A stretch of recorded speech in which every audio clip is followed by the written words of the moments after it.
자, 기획심 강의 한번 교재 쪽에서 이제 한번 세 번째 요 계약금 등의 반환 채무 이행 보장 한번 간단하게 보겠습니다. 여기도 시험 문제가 한 개 정도 나오니까 별표 세 개를 꼭 해놓으시고요. 자, 이 제도가 무슨 제도인가, 그리고 어떤 내용으로 바로 구성이 되어 있는지, 그리고 끝에 이제 제재까지 점검을 꼭 잘 해놓으셔야 됩니다. 자, 먼저 첫 번째 계약금 등의 반환 채무 이행 보장. 자, 먼저 계약금을 우리 매도인 쪽에서 받게 될 건데 그 매도인이 잘못 쓰려놓고 돌려주지를 아예 않습니다. 그래서 누구를 보호하겠다? 매수인을 보호를 하겠다. 돈을 아예 돌려받을 수가 없으니까요. 누구를? 매수인 쪽을 보호하겠다. 자, 이 제도가 이제 미국에 있는 제도를 우리가 수입을 해왔습니다. 시험 문제를 홍보 차원에서 매년 한 개 정도 내니까요. 자, 주의하셔야 됩니다. 자, 이 제도는 무슨 내용이고 거기다가 어디다가 맡기고 중간중간에 찾아올 수 있다. 자, 그 두 군데로 크게 정리를 꼭 해놓으셔야 됩니다. 먼저 첫 번째 우리 의의는 그냥 간단하게 여기는 매수인 보호, 전혀 보호가 안 되는 매수인 보호, 돈 주고 돈을 받지 못하는 매수인 보호 기억을 하셔야 됩니다. 거기다 이제 두 번째 여기가 이제 시험 문제가 될 거니까요. 누구 명의로 그리고 어디다가 맡길 건지. 우리 시험 문제가 다음 중에서 예치기관이 아닌 것은 시험 문제를 내본 적도 있고요. 자, 내용도 풀어서 설명을 해본 적이 많이 있습니다. 한 문제는 나올 거다 예상을 해놓으셔야 됩니다. 자, 먼저 첫 번째 안 돌아오니까요. 중간에 맡겨놓읍시다. 매수인이 바로 이제 매도인 쪽에서 받게 되니까 거기서 매도인을 주지 맙시다. 그러면 누구 명의로 어디다가, 자, 그게 시험 문제가 나옵니다. 자, 먼저 첫 번째 예치 명의자. 자, 먼저 개업공인유사 명의도 맡길 수가 있고요. 자, 거기다 이제 우리 개업공사를 싫어하는 분도 계시니까 누구? 대통령령에서 정하는 자 6군데입니다. 공금 신체보관 이렇게 앞글자를 잘 따놓으셔야 됩니다. 우리 첫 번째 은행도 대상이 될 수가 있고요. 그리고 공제사업을 하는 협회, 그리고 신탁업자, 그리고 최신관서도 가능하고요. 그리고 보험회사, 보증보험회사가 아닙니다. 보험회사, 그리고 관리전문회사 해서 6군데, 총 다 해서 7군데. 그 명의로 맡겨놓을 수가 있고요. 대신에 예치기관은 누가 빠진다고요? 개업공유사가 빠집니다. 자, 그분한테 돈을 직접 맡겨놓으면요, 돈을 다 써버립니다. 그래가지고 매수인 뭐가 되겠습니까? 누구는 뺍시다. 개업공사는 뺍시다. 그러면 공금 신체 보관 그 6군데 기관에다가 맡기자는 겁니다. 예치명의자 7군데, 예치기관은 6군데, 숫자가 벌써 다릅니다.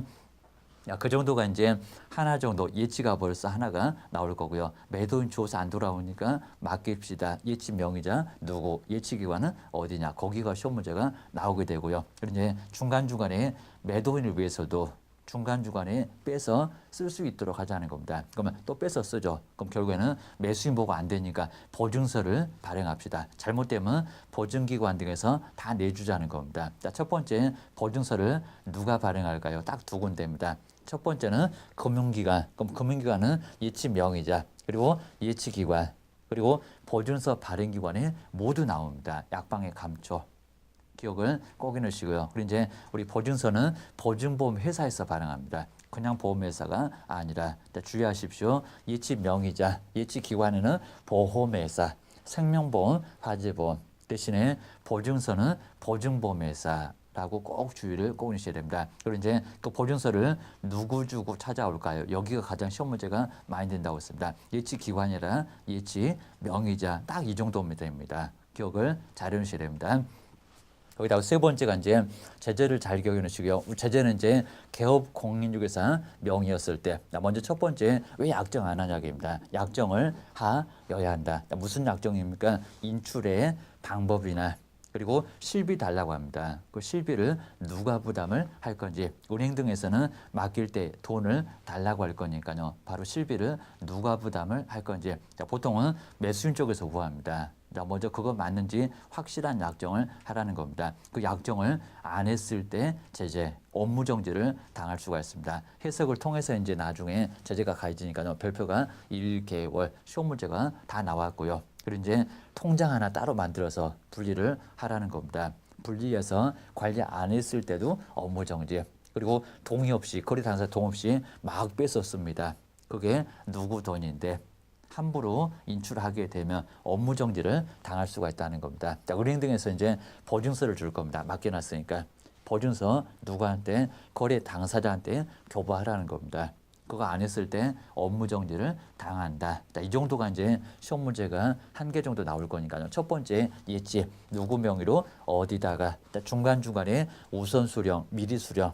그러면 보증서를 누가 발행할 건지 그 보증서 발행해서 누구 주고 찾아올 건지 제재 있다고 있습니다. 업무 정지 누구 명의였을 때 개업공사 명의였을 때 약정을 안 했을 때 분리해서 관리를 안 했을 때 인출을 함부로 막 했을 때 그리고 보증서를 교부를 안 했을 때 거기가 이제 별표 1개월짜리 업무 정지 시험 문제가 한 개 정도 나올 거니까요. 정지를 꼭 해놓으셔야 됩니다. 여기까지 해서 이제 간단하게 계약금 등의 반환 채무 이행 보장 한 문제가 나오게 될 거고요. 아주 간단할 거니까요. 한 문제감을 잘 정리를 해놓으시면 될 것 같습니다. 고생하셨습니다.